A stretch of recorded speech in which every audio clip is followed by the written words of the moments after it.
नमस्कार मंडळी, मी भाग्यदा. आज रविवार, आज मंडई स्पेशल बर का. घराजवळ तर अगदी फ्रेश भाजी मिळतेच आणि घरातून बाहेर न पडताही शेतकऱ्यांकडून थेट दारात हाही पर्याय आहेच की. पण मंडईत भाजी घेण्याची मजा आणि नशा काही वेगळीच, खरं ना? खरं तर नेहमी आम्ही सकाळी लवकरच जातो, पण आज अंमळ उशीरच झाला. पण रविवार आणि मंडई हे एक अजब रसायन असल्यामुळे ऊन सुद्धा मला थांबवू शकलं नाही. मंडईत पोचल्या पोचल्या पहिल्यांदा बाप्पांचं दर्शन घेतलं आणि कालच स्वामींचा प्रकट दिन पण झाला होता, त्यामुळे स्वामींचं पण दर्शन घेतलं. लहानपणापासूनच या मंडईशी एक वेगळंच नातं आहे. एकतर मला जुनं बांधकाम प्रचंड आवडतं आणि ज्या कमालीचं आणि ऐसपैस हे बांधकाम आहे ना, की ही मंडई प्रत्येकाला प्रेमात पडते. इथली सकाळची लगबग तर पाहण्यासारखी असते.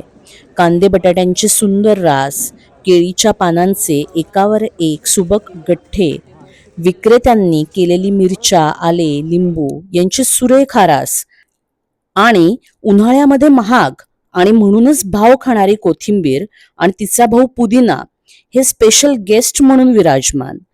त्यात क्वीन ऑफ द मंथ कैरी आणि स्पेशल अपिअरन्स असलेला पांढरा कांदा यांच्या भारी एंट्रीने रख्ख उन्हाळा जरा सुसह्य करतात. इथे काही घ्यायचं नसेल तरी नुसतं फिरणं ही देखील एक पर्वणी असते.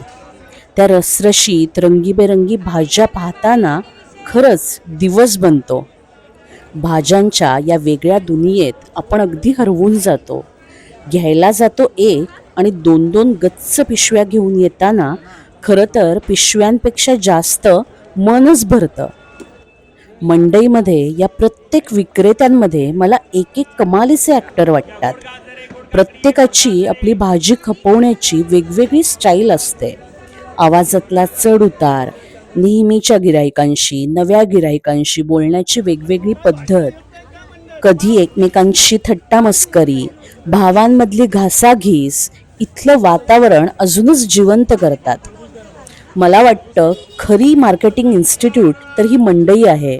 भाजी घेऊन झाली आणि उन्हाचा शिणवा कमी करण्यासाठी ही नीरा आणि सरबताचा आस्वाद घेतला. तर काय मंडळी, कसा वाटला व्लॉग मला नक्की कळवा.